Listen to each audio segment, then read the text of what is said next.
Welcome to QK speed news. Cinema రంగ అభివృద్ధికి తెలంగాణ ప్రభుత్వం కీలక నిర్ణయాలు తీసుకుంటోందని సీఎం రేవంత్ రెడ్డి తెలిపారు. చిత్ర పరిశ్రమకు సంబంధించిన అన్ని అనుమతులను ఒకే చోట అందించేలా సింగిల్ విండో విధానాన్ని అమలు చేయాలని నిర్ణయించారు.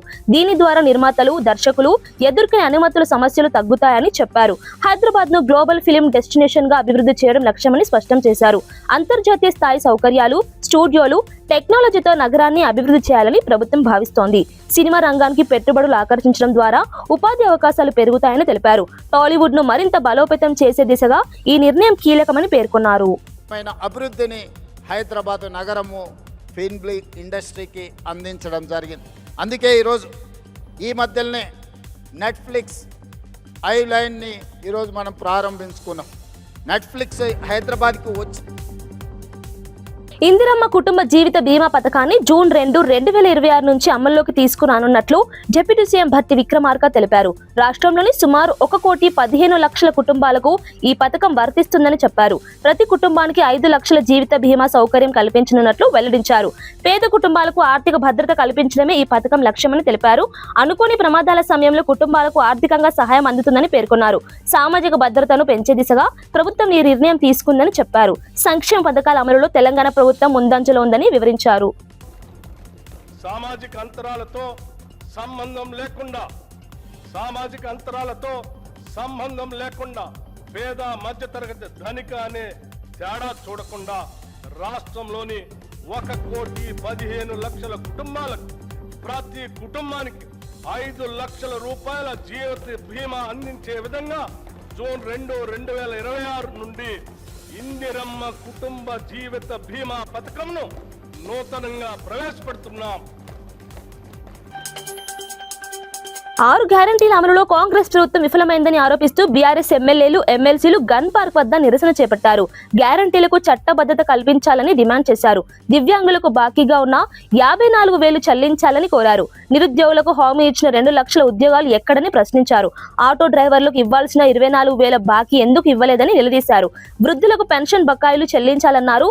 పేదింటి ఆడబిడ్డలకు తులం బంగారం హామీ ఏమైందని ప్రశ్నించారు. కాంగ్రెస్ ప్రభుత్వం ప్రజలను మోసం చేస్తుందని తీవ్ర విమర్శలు చేశారు.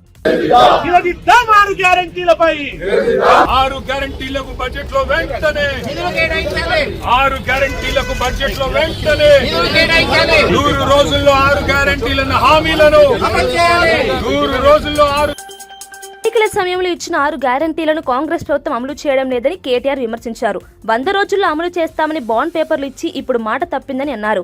గ్యారంటీ కార్డులు పంచి ప్రజలను మోసం చేశారని ఆరోపించారు. అన్ని వర్గాల ప్రజలను వంచిస్తున్నారని మండిపడ్డారు. ఇచ్చిన హామీలను నిలబెట్టుకోకపోతే ప్రభుత్వం నమ్మకం కోల్పోతుందని హెచ్చరించారు. అబద్ధాల ప్రచారం చేసి ప్రజలను తప్పుదారి పట్టిస్తున్నారని అన్నారు. ప్రజా సమస్యలపై ప్రభుత్వం దృష్టి పెట్టాలని సూచించారు.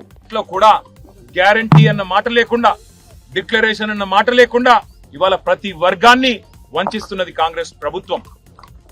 బలహీన వర్గాలకు 1,00,000 కోట్ల బడ్జెట్ అన్నారు. ఇది 3వ బడ్జెట్. మరి ఇప్పటికే 60,000 కోట్ల బడ్జెట్ పెట్టి ఉండాల, కానీ 3 కలిపితే కూడా 20,000 కోట్లు దాటట్లేదు. అందుకే ఈ రాష్ట్ర ప్రజల తరపున, ఈ రాష్ట్రంలోని 46 లక్షల మంది వృద్ధులు, వితంతువుల తరపున 4,000 పెన్షన్ ఎప్పుడు ఇస్తారు అని బడ్జెట్ లో ప్రభుత్వాన్ని అడుగుతాం. ఈ రాష్ట్రంలోని 1,88,00,000 మంది ఆడపిల్లలు ఎవరైతే 18 ఏళ్లు నిండిన వాళ్ళు ఉన్నారో 2,500 రూపాయలు మహాలక్ష్మి ఎప్పుడు వస్తుందా అని ఎదురు చూస్తున్న వారు ఎవరైతున్నారో ఈ బడ్జెట్ లో కాంగ్రెస్ ప్రభుత్వం స్పందించకపోతే తప్పకుండా ఈ ప్రభుత్వాన్ని వదిలిపెట్టం, నిలదీస్తాం. అట్లాగే మరి రాష్ట్ర వ్యాప్తంగా 5 లక్షల మంది దివ్యాంగులు 6,000 పెన్షన్ కోసం ఎదురు చూస్తున్న వారు. కేంద్ర నిధులను రాబట్టడంలో సీఎం చంద్రబాబు విఫలమయ్యారని వైసీపీ నేత కారుమూరు వెంకటరెడ్డి విమర్శించారు. ఈ ఆర్థిక సంవత్సరంలో రావాల్సిన నిధుల్లో కేవలం 45% మాత్రమే రాష్ట్రానికి వచ్చాయని తెలిపారు. మిగిలిన కాలంలో మరింత నిధులు వచ్చే అవకాశాలు లేవని అన్నారు. ఎన్డీఏ భాగస్వామిగా ఉన్నప్పటికీ రాష్ట్ర ప్రయోజనాలను సాధించడంలో ప్రభుత్వం వెనుకబడిందని విమర్శించారు. కేంద్రంతో సమన్వయం లోపించిందని ఆరోపించారు. రాష్ట్ర అభివృద్ధికి అవసరమైన నిధులు రాబట్టడం ప్రభుత్వ బాధ్యత అని పేర్కొన్నారు. ప్రజల ప్రయోజనాల కోసం మరింత కృషి చేయాలని సూచించారు. 4 కోట్లు రావాలైతే ఇప్పటికి 11 నెలలుగా వచ్చినాయి 14,737 కోట్లు. అంటే ఇంకొక నెల వేసుకుంటే ఇంకో 2,700 కోట్లు వస్తున్నాయి. మొత్తం 16,700 కోట్లు వస్తాయి. ఎంత రావాలి? 32,244 కోట్లు రావాలి. అంటే 50% కూడా రావట్లా. మళ్ళీ మీరు అక్కడేమో నరేంద్ర మోడీకి కుడి భుజం మనం లేకపోతే ప్రభుత్వం లేదు.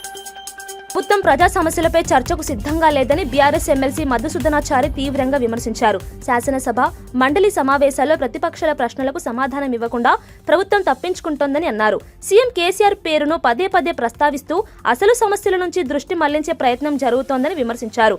ఎన్నికల సమయంలో ఇచ్చిన హామీలను అమలు చేయకుండా ప్రజలను మోసం చేస్తున్నారని మండిపడ్డారు. ప్రజా సమస్యలపై స్పష్టత ఇవ్వాల్సిన బాధ్యత ప్రభుత్వంపై ఉందన్నారు. సభను సార్థకంగా నిర్వహించాల్సిన అవసరం ఉందని సూచించారు. ప్రజల సమస్యల పరిష్కారమే ప్రభుత్వ లక్ష్యంగా ఉండాలని అన్నారు.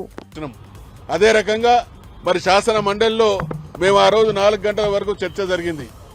గవర్నమెంట్ తరఫు ఇక్కోలు ప్రాంత ప్రజల దీర్ఘకాలిక సమస్యలకు పరిష్కారం దిశగా కేంద్ర మంత్రి రామ్మోహన్ నాయుడు కీలక నిర్ణయం తీసుకున్నారు. హరిచంద్రపురం, మందస, పాతపట్నం రైల్వే స్టేషన్లలో 3 రైళ్లకు హాల్ట్ సదుపాయం కల్పించేందుకు చర్యలు చేపట్టారు. ఈ నిర్ణయం వల్ల స్థానిక ప్రజలకు రవాణా సౌకర్యాలు మెరుగుపడనున్నాయి. విద్యార్థులు, ఉద్యోగులు, వ్యాపారులకు ఇది ఎంతో ఉపయోగకరంగా మారనుంది. ప్రాంతీయ అభివృద్ధికి ఈ నిర్ణయం తోడ్పడుతుందని తెలిపారు.